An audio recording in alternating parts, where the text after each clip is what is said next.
Pathways ziko tatu. There are 3 pathways. Pathway ya kwanza inaitwa STEM. Inaitwa STEM. So hii STEM ni science, technology, then we have mathematics.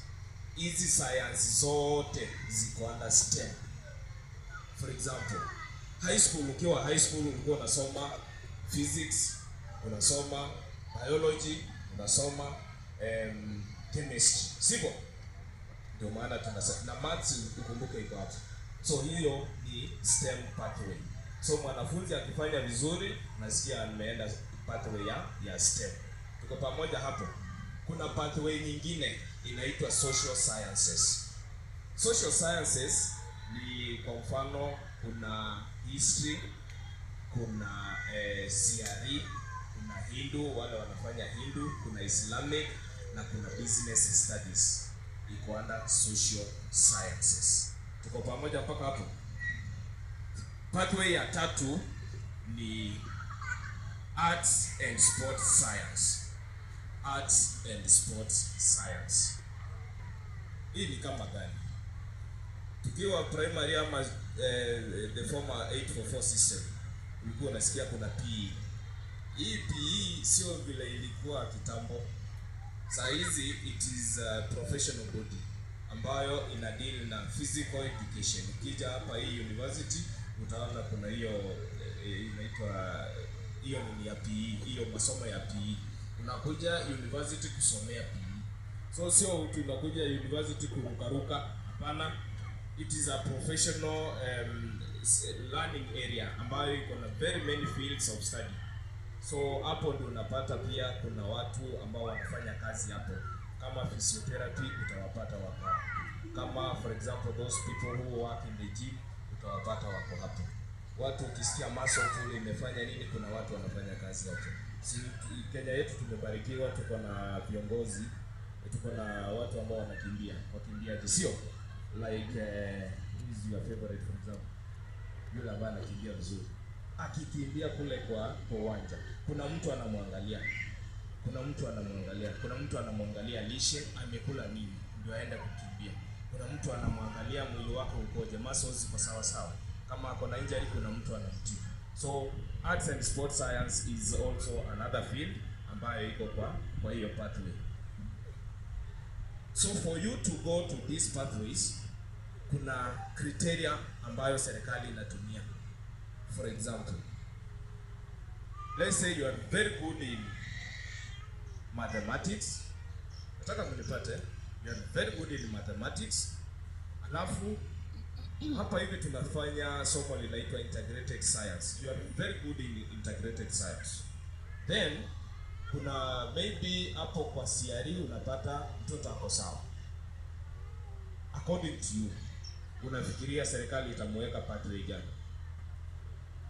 Ataingia wapi? Sema vizuri, sikusikii. Sema vizuri. Yes? Ataingia STEM. Kwa nini? Kwa sababu hizo pathways ndio mwanafunzi amefanya vizuri. Tunaelewana? For example, mwanafunzi ni mzuri sana kwa historia. Kimpatia kama mambo ya the agrarian revolution. Najua mlifanya, agrarian revolution. Nasikia anaongea vizuri, anafunza vizuri. Haya, kama ni CRE anaanza kukuambia about the beatitudes zote, mwanafunzi mzuri sana. Alafu ikija kwa somo kama Kiswahili anafanya vizuri. Unadhani huyo mwanafunzi ataingia pathway gani? Yes? Social sciences. So you are a very good class, Hebu jipigie makofi kwanza. At least we are heading somewhere. Then kuna huyu mwanafunzi mwingine masomo kama PE, we have PE. PE iko na kuna arts and sports science iko na PE, iko na music, iko na arts. Ukisikia wanafunzi wanakuja hapa kuimba, wako na poem, hiyo iko under arts and sports science. So for you mwanafunzi akifanya vizuri ataitwa kwa hii pathway ya PE, that is the arts and sports science. Akiitwa huko usianze kusema sasa mwanafunzi wangu anaenda kusomea nini. For example, these are the professional careers zenye anaweza somea. Ya kwanza anaweza somea coaching. Tuna makoches kadhaa kama Harambee Stars yetu siko na coach. Physical education teaching, sports management, fitness teaching and training, and then sports medicine. Hata ukiwa daktari unaambiwa ukuja kwa sports science. Then kuna under entertainment, kuna vitu kama kwa mfano acting and music. Naona wanafunzi wengi wanapenda ukifika sijui ni 1:30 kuna kipindi kiko kule kwa TV. Anasema mimi acha nitazame hiki. So hiyo iko under acting. Then music production. Wengi unapata ni wasanii, iko under arts and sports science. Then we have dance performance and choreography. Like this time we have drama festivals. So the kind of things you see us doing here. Hiyo dance unaona vile wana dance vizuri ni vile sasa hatungeleta hapa kuna vumbi sana. Ungeona vile wana dance vizuri sana. Then we have media production. So kama unataka mwanafunzi wako aende kusomea media, aende kutangaza kule Kameme, aende kutangaza kule Inoro, aende kutangaza Radio Citizen, aende maybe TV stations hizo zetu ziko hapo, then ataingia under hiyo pathway ya arts and sports science. Wacha nizungumzie mambo mengine. Wacha nizungumzie STEM. Kwa sababu hapa ndo wazazi wengi roho ipo. Iko hapa. Last year we had this problem. I hope this time pia haitakuwa. Wewe unajua mwanafunzi wako si mzuri sana kwa hesabu. Alafu science hayuko sawa kabisa. Lakini kile unasema mimi nataka ukue daktari. Uende ukue daktari. Na ukimwangalia mwanafunzi anaweza kuwa lawyer.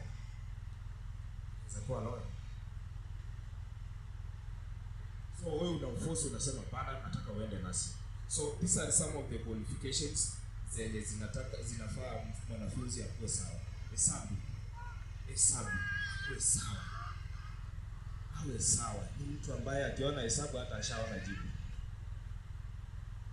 Number 2, hizo sciences. And these sciences, they are, as I said, there are three tracks. We have pure science, we have applied science, and we have technical studies. Pure science ni kama gani? Tunazijua. Pure science ni kama physics, sio? Chemistry, ingine ni biology. Hiyo ni pure science. So ukisikia mwanafunzi wako ameplaceiwa under the pathway ya STEM, ataingia maybe track ya pure science. Hivyo ndivyo vitu anaenda kusomea. Kama anaingia kwa applied science anaenda kusomea computer science, home science and agriculture. Wengine watashangaa hii agriculture inafanya nini hapo? Agriculture is a science. Sio? Agriculture is a science. How do we know that? For example, kitambo nilikuwa nasikia kuna mbegu fulani inaitwa katumani, sijui kama nyinyi unajua hiyo. Hiyo mbegu ndio inapandwa mahali fulani. So it is a science. So scientists wanaingia kwa lab wanatafuta mbegu ile ambayo itapandwa mahali fulani. For example, you need a Frisian cow na iwe female. How do you mix these two? See the science. So agriculture is a science. And then we have another one ambayo ni technical studies, na hapa muwe very keen. Nilikuwa naona wanafunzi wengi wana choose this track. Shida ni, for example, we have aviation, building and construction, electricity and metal work. Kule nje zile shule tuko nazo, ngapi zina offer aviation? Ngapi? Very few, sio? You can say maybe ni Mangu. Mimi ni Mangu nimeona ikipitisha ndege hapa ikipeleka huko. Hizo zingine sijui. So you can imagine unataka mtoto wako aende aviation. Unaona kuna tatizo hapa. So the schools are very few. Even at the electricity and metal work, the schools are very few zenye zina offer this kind of track. So wakati utakuwa unafanya selection, you have to be very keen ujue ni track gani mtoto wako ataenda. Last time tukichoose hizi shule kulikuwa na shida. And you know, last year was the first time tulikuwa tunafanya this kind of selection. But now unapata umeorodhesha vile unaenda kuchoose hizo shule. Umeweka for example, unataka mwanafunzi wako afanye track ya applied science and technical studies.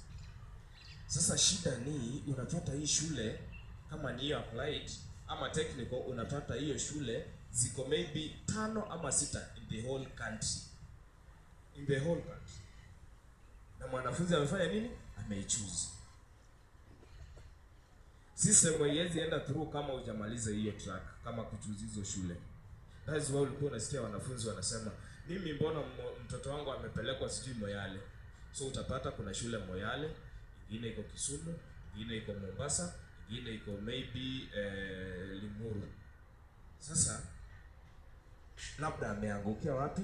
Moyale, because huko ndio wanaofa hiyo ndio iko hapo. So you have to be very careful. Unafaa uangalie hii shule yenye naenda kuchoose ni gani, iko na facilities gani.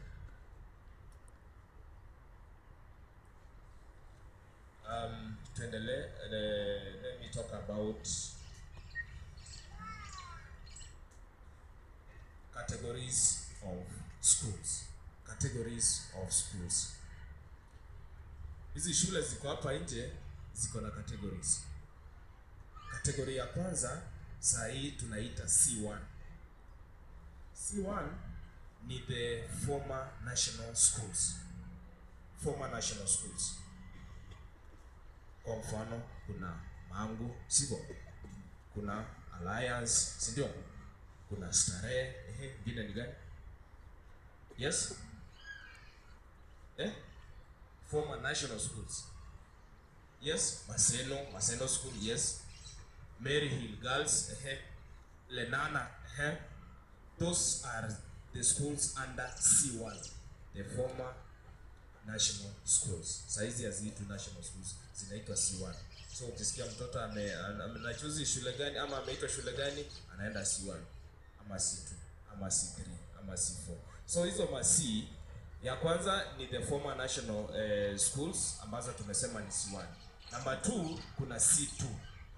Hizi C2 ni extra county schools. So extra county schools ni zile shule ambazo zinakaribia kufika national but hazijafika national. Extra county schools. Then we have C3. C3 ni the county schools. Zile shule ambazo labda zina vifaa vingi sana kama C2. Alafu then C4 is the last one ambayo iko na ni our day schools. So day schools zote ziko under C4. Kwa hizi shule mwanafunzi anafaa kuchoose 12 schools.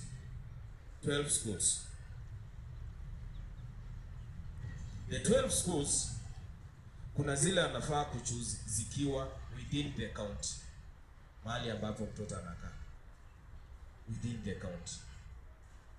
Then kuna zile atachoose outside the county. So wakati mtakuwa mnafanya hiyo selection,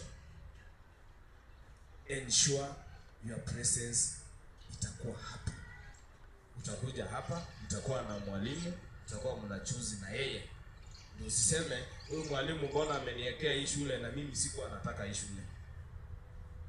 So wakati tutakuwa tunafanya the selection of these schools, you will be invited to come so that you can choose the schools. Utakuwa na form but ni vizuri ukuje. Sometimes hiyo system huwa inakataa. Maybe umechoose schools zote zenye maybe zinapatikana Kiambu, haziwezi enda through. Lazima uchoose outside Kiambu county. So hata ukiwa nyumbani kule, Saizi na kupatia assignment, anza kuangalia ni shule gani mwanafunzi wangu anaweza enda ama mtoto wangu anaweza enda kule nje outside Kiambu County. Gani? Kwa mfano mtihani ulitoka KCSE, hii shule ikoje? Facilities zikoje? Basi. Kishajua hivyo, then wakati utakuwa na choose, of course kutakuwa na list of schools. Usiende kuangalia wewe kata hii. Hapana. Itafika huko tena uanze kuangalia hii ndio kweli niliweka inakaa mbaya hivi. So do your own research. Let me talk about last year's results.